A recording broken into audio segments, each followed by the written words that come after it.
Dito po banda, dito po.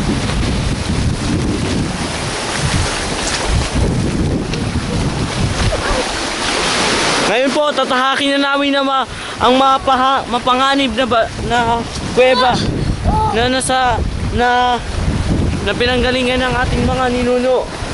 Ito po ang isang cave na sadyang mapanganib.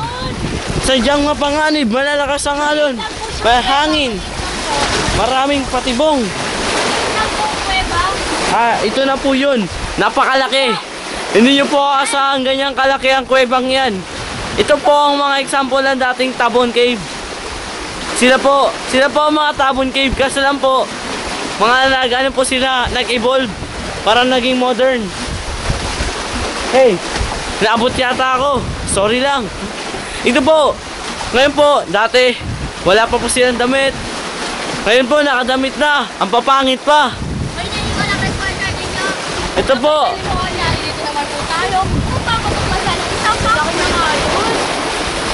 Bakit kita po natin na napakahirap nagdaanan? Tatakakin lang upang matukasan pa ang isang kuweba. Ano nga kaya ang laman ng kuweba? Alamin, napakalaki ito. Sobrang napakalaki at sadyang mapanganib. Marami na raw pong namatay dito. At hindi nakauwi ng buhay.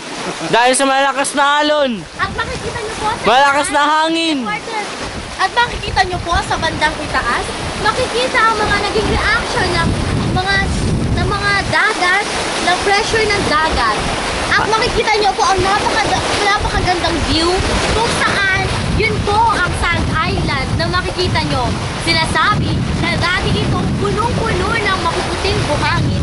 Ngunit dahil nga sa pagiging pangangailangan ng mga tao sa Culion, ginamit nila ang sand nito upang gawin sa kanilang mga bahay.